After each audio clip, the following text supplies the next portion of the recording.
Existe uma lenda profundamente enraizada no folclore sombrio de Las Vegas, sepultada sob incontáveis camadas de néon reluzente e tapetes felpudos encardidos pelo tempo, que os velhos croupiers e chefes de salão ainda sussurram quando a madrugada esfria e o barulho hipnótico das fichas desaparece.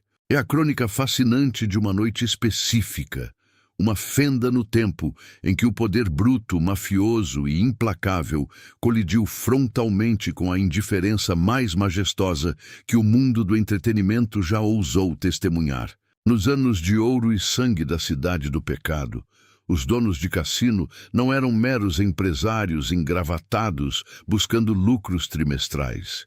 Eram autênticos imperadores, titãs forjados na brutalidade que governavam os seus monumentais feudos de veludo, álcool e fumaça com punhos de ferro e uma intolerância letal para qualquer tipo de desrespeito. Entre esses monarcas do deserto havia um homem cujo ego era tão vasto e fragilmente sustentado quanto as luzes febris da principal avenida. Um tirano que exigia que seu luxuoso estabelecimento fosse tratado com a reverência devota de uma catedral. O alvo de sua ira? Ninguém menos que o grandioso Dean Martin, a personificação encarnada do charme letárgico, o rei indiscutível da calma absoluta, que nutria o hábito perigoso de ridicularizar os próprios palcos elitistas onde pisava. Horas antes do evento principal daquela noite de gala, um ultimato claro, hostil e assustadoramente ameaçador foi entregue pessoalmente no camarim do astro. O dono do cassino proibiu terminantemente qualquer piada, qualquer insinuação sutil e qualquer mínimo deboche sobre a casa. O salão estava lotado, a tensão era espessa e o proprietário o observava da primeira fila, esperando a rendição. O que se seguiu foi um espetáculo de insolência tão pura que a primeira frase proferida por Dean no palco foi catastroficamente devastadora. Para compreender a magnitude sísmica daquele confronto invisível e silencioso, é estritamente necessário mergulhar fundo na psique corrompida e magnética de Las Vegas, daquela era dourada, predatória e profundamente perigosa. A cidade não era apenas um destino turístico plantado no coração árido do deserto de Mojave.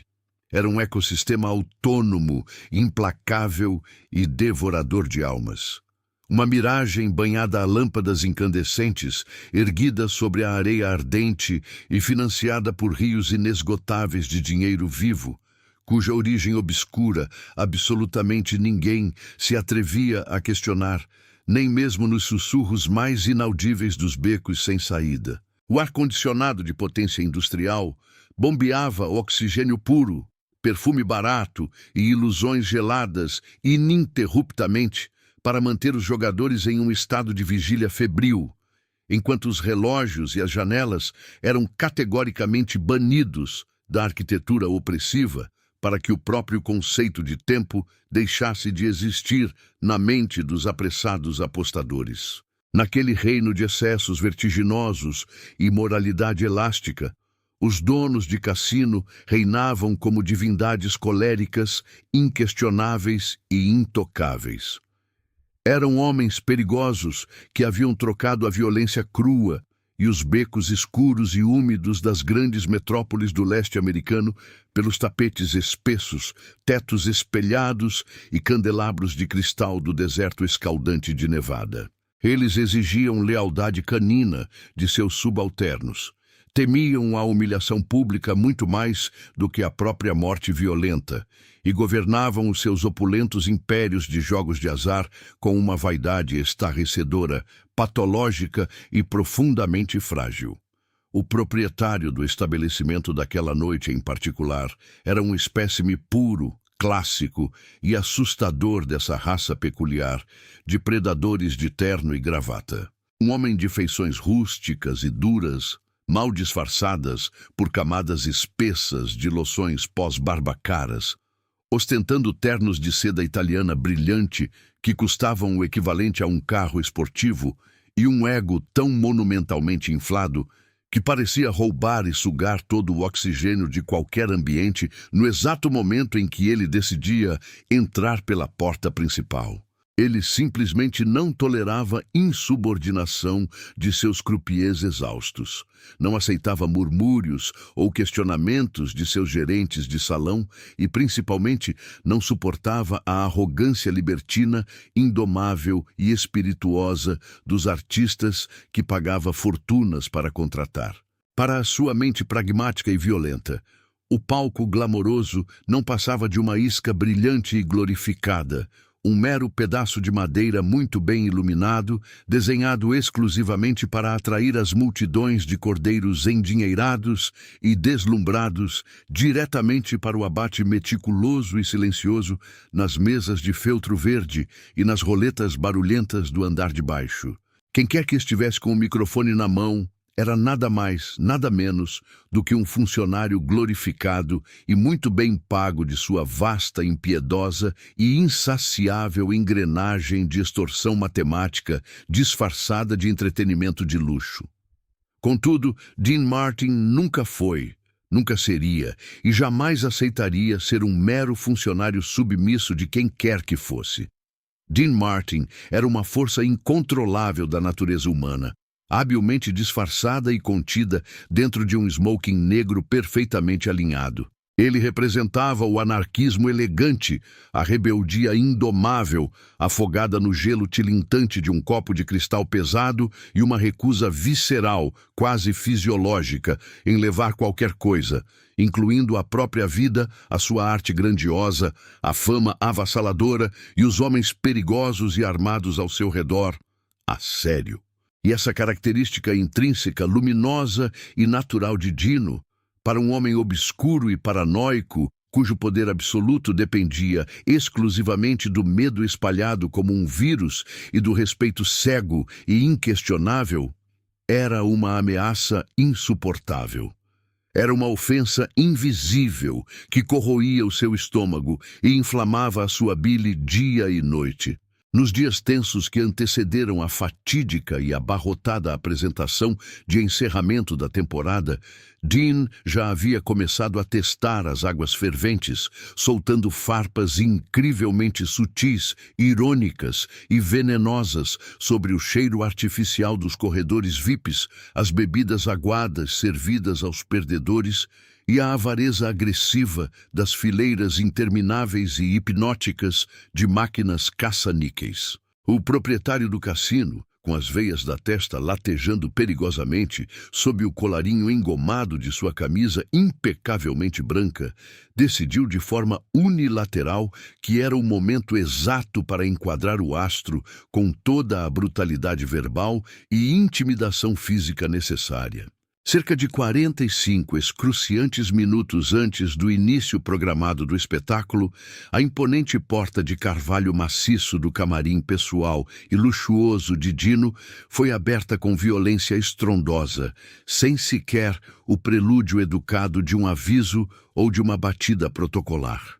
O dono do império de apostas entrou pesadamente no santuário, acompanhado de perto por dois homens gigantescos, de ombros largos como armários de aço, cujas silhuetas intimidadoras bloquearam completamente a parca luz amarelada do corredor exterior, projetando sombras longas, disformes e ameaçadoras sobre a penteadeira caótica iluminada por bulbos redondos de luz quente.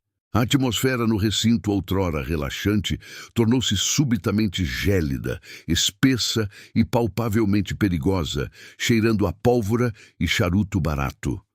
O magnata, plantando os pés calçados em sapatos de couro lustrado no centro exato do tapete oriental caro, com a arrogância inabalável de quem possui as escrituras legais e inquestionáveis do prédio inteiro e as almas angustiadas de todos que trabalham dentro dele, proferiu o seu ultimato sem pestanejar ou desviar o olhar.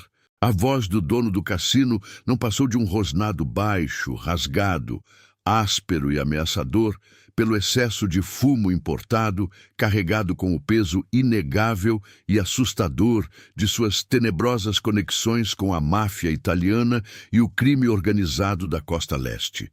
Ele ordenou de forma seca, sem deixar a mais ínfima margem para negociações diplomáticas ou interpretações poéticas e teatrais, que o show daquela noite fosse esterilizado de cima a baixo. Nenhuma piada jocosa sobre as roletas viciadas, nenhuma menção engraçada e sarcástica sobre as bebidas superfaturadas servidas em copos rasos aos perdedores desesperados, nenhuma insinuação sobre as táticas predatórias e os sorrisos falsos de seus croupiers e, acima de tudo, sob pena de consequências inomináveis, nenhum desrespeito direto ou indireto à sua sagrada, intocável e majestosa figura de autoridade máxima. O recado foi entregue como uma lâmina fria encostada na garganta do artista, uma exigência de submissão total perante o altar do dinheiro sujo. A resposta do rei do cool, no entanto, foi exatamente o tipo de reação cósmica, letárgica e incompreensível que enlouquecia e desarmava completamente qualquer figura de autoridade brutal e acostumada ao medo alheio. Em vez de se levantar da cadeira em um sobressalto de adrenalina, de argumentar acaloradamente em sua própria e vaidosa defesa, ou de demonstrar a submissão aterrorizada e o suor frio que o homem de terno sob medida esperava colher ansiosamente após o seu dantesco show de intimidação teatral, Dean Martin simplesmente permaneceu deitado. Ele continuou perfeitamente reclinado, afundado no conforto de sua poltrona de veludo carmim, vestindo um robe de seda escura, desamarrado sobre a camisa branca, ainda desabotoada relaxadamente no pescoço bronzeado. O seu olhar semicerrado, famoso no mundo inteiro por oscilar perigosamente entre a sonolência charmosa, a embriaguez performática perfeitamente calculada e a mais pura e cristalina complacência pacífica, sequer sofreu uma alteração microscópica no batimento de suas pálpebras pesadas. Lentamente, movendo-se com a divindade fluida, inabalável e letárgica de um homem que sabia, no fundo de sua alma imortal, que não estava sujeito às leis da pressa punitiva e do pânico mundano que regia os pobres e gananciosos mortais ao seu redor, Dean levou o seu inseparável cigarro perfeitamente aceso aos lábios macios. Ele puxou a fumaça tóxica com uma lentidão excruciante, teatralmente compassada e deliberada, e deixou que o silêncio fúnebre se esticasse no recinto fechado, esticando-se e retorcendo-se até se tornar quase fisicamente doloroso e insuportável para os mafiosos tensos que invadiram o seu território sagrado. Exalando uma espessa, longa e bela nuvem cinzenta perfeitamente direcionada em uma espiral para o teto luxuoso, sem sequer se dar ao imenso e cansativo trabalho de olhar diretamente nos olhos ferozes, injetados e coléricos do magnata à sua frente, ele apenas murmurou um suave, arrastado, inconfundível e absolutamente devastador "Claro, Pali", com sua voz aveludada, impregnada de um desinteresse quase celestial. Não houve ali, naquela fração de segundo, uma promessa honrosa e militar de obediência cega, mas também não houve um desafio agressivo, ruidoso e declarado. Foi apenas um gigantesco e gélido vácuo absoluto de preocupação. Uma muralha maciça, indestrutível e invisível de apatia glamorosa contra a qual todo o poder bélico, todo o dinheiro sangrento e todo o terror psicológico do dono do cassino colidiu violentamente e se espatifou em 1000 pedaços microscópicos, sem causar um único e imperceptível arranhão na lataria polida do ego do astro. A notícia inflamada do confronto hostil espalhou-se pelos corredores labirínticos e mal iluminados dos bastidores como uma trilha de pólvora incandescente e veloz riscada em um chão de pedra seca e inflamável. Coristas deslumbrantes e nervosas sussurravam os detalhes amedrontadores nos camarins apertados, Maquiadores trocavam olhares apavorados de antecipação desastrosa, e os músicos veteranos da grandiosa orquestra de apoio afinavam os seus preciosos instrumentos de sopro e cordas com os nós dos dedos brancos de pura tensão, dominados pela incerteza e pelo medo do que estava por vir.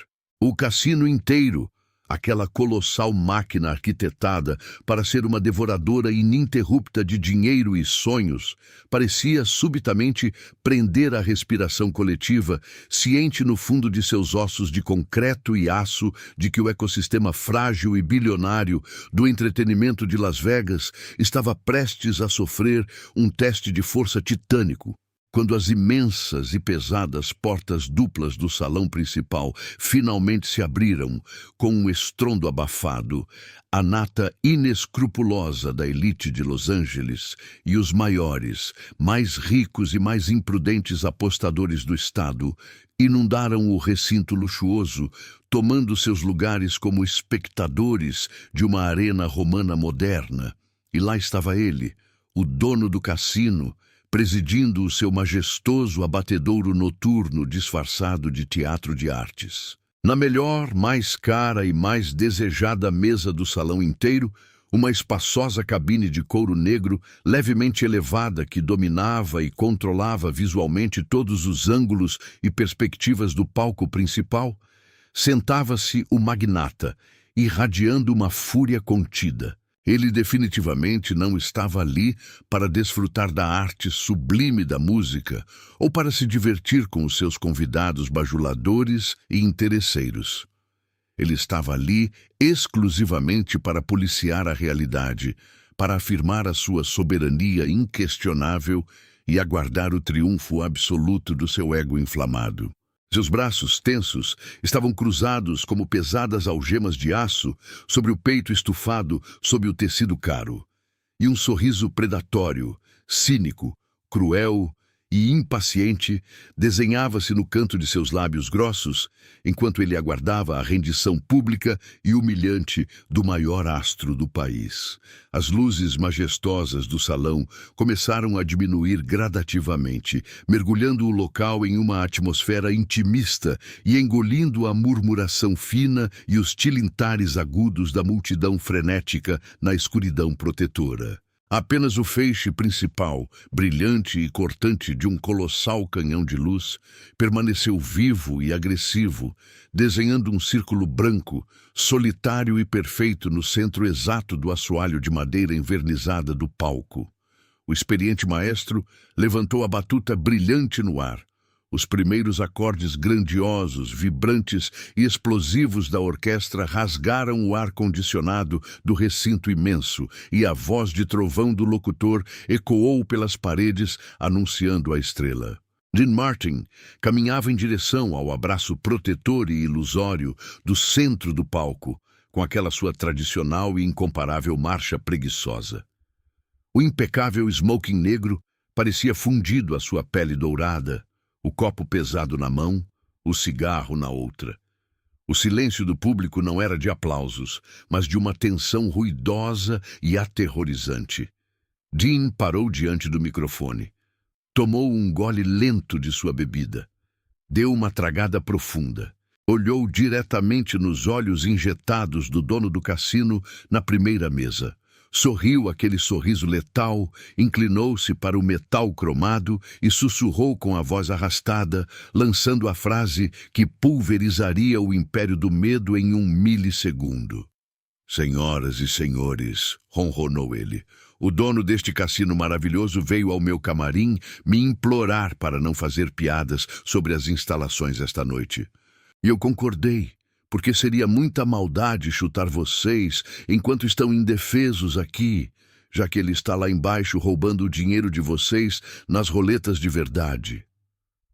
O salão mergulhou no mais aterrador vácuo de pânico por 2 segundos eternos, antes de explodir na maior, mais incontrolável e mais ensurdecedora gargalhada de pura histeria que Nevada já testemunhou, destruindo o ego do gangster para todo o sempre.